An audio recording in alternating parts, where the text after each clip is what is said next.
Hello Libra, Sun, Moon, Rising, and Venus signs. Kamusta kayo? Sana po ay nasa mabuti kayong kalagayan. Welcome back po sa Star Tarot. Kung bago kayo rito, welcome din kayo. Thank you for your support. I truly appreciate it. God bless you all. Libra, paunang mensahe po ninyo ay Archangel Gabriel. Ayan. So, messenger of creativity and hope. Maybe, Archangel Gabriel is going to help you sa ngayon para mas mabigyan ninyo ng pagkakataon yung inyong creativity, yung inyong mga talents, yung inyong creative prowess dito na magamit ninyo. Maaaring may mga opportunity, no, na ipapakita sa iyo or dadalhin kayo ni Archangel Gabriel doon sa oportunidad na to para magamit ninyo yung inyong mga talents, magamit ninyo, mailabas ninyo yung inyong creativity, no? What else? We have Dove, take a leap of faith. Ayan, so maaaring related yan, no? Maaaring ang opportunity na to is related to this. Baka ito na yon. This is an uncharted territory for you, no? Na maaaring opportunity na yan.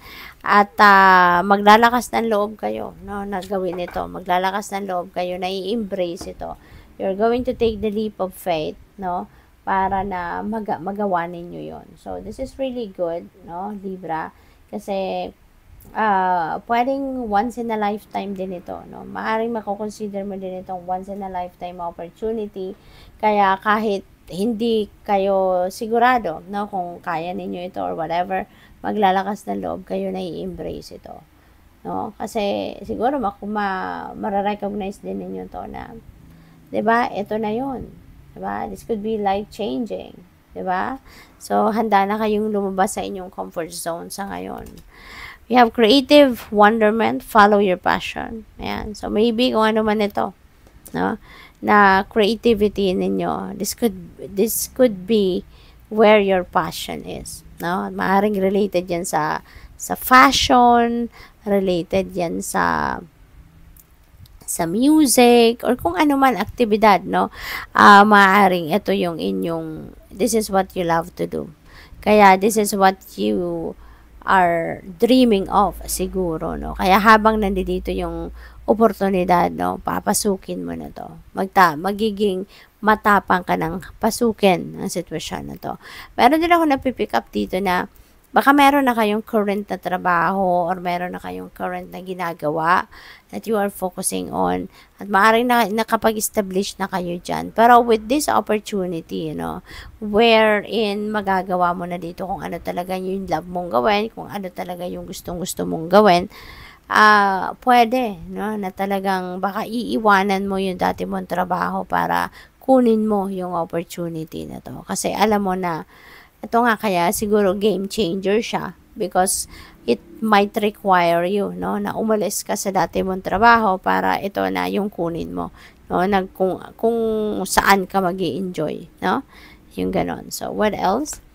We have moving forward, get ready for positive change. Ayan. So, pwede talaga, no, pwedeng magkaka-iisa lang, no, ang tinutumbok na mensahe nito.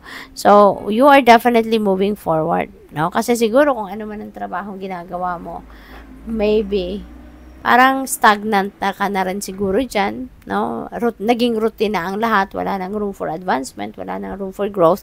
Kaya pagdating ng opportunity na to, na related sa inyong passion, related sa inyong creativity, maybe you're going to take advantage of that as well. Kasi handa ka na din na mag-move forward, handa ka na rin na i-embrace ang pagbabago, no, sa routine ninyo. So, pwedeng ganun din ang ganap dito. Kaya, be ready na maging handa ka sa mga pagbabago magaganap, maging handa ka sa mga pwedeng pagbabago, no, sa buhay ninyo sa ngayon, lalo na dito sa trabaho or karera ninyo, no? So, good luck sa iyo.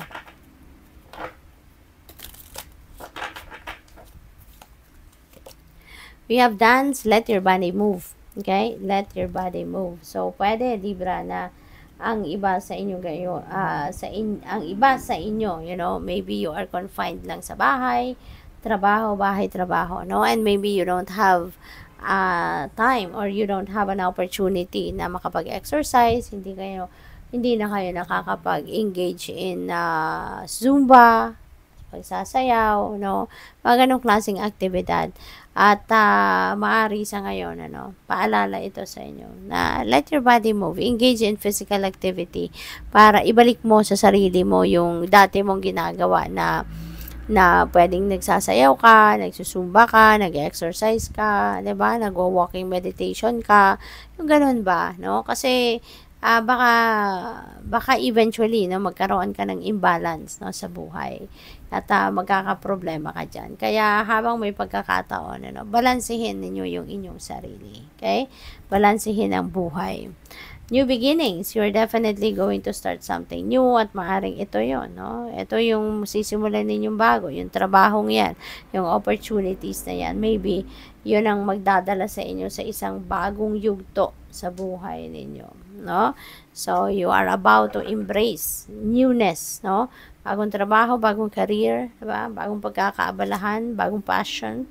Speaking of passion, ito, you're going to be very passionate about kung ano man ang opportunity na to na paparating sa inyo. No? So, siguro ito talaga yung gustong-gusto ninyong gawin.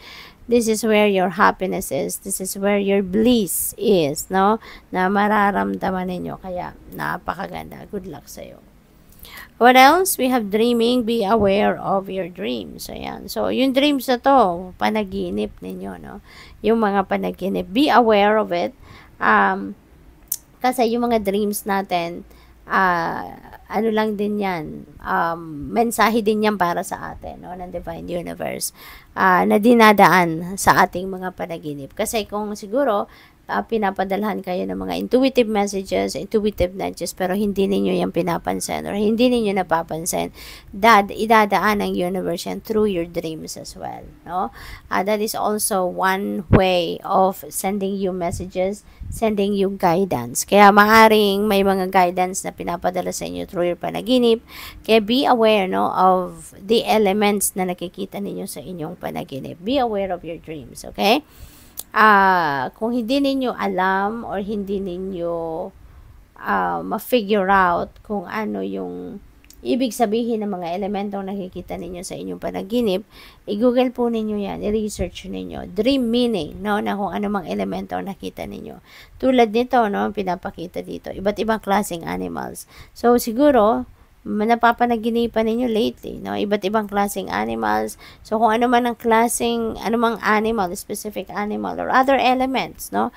Mga bulaklak, or anything, kahit anong bagay na nakita ninyo sa inyong panaginip na naalala ninyo, hanapin ninyo, i-google po ninyo yan, no? Kung ano ang dream meaning yan. Kasi, that is the guidance para sa iyo.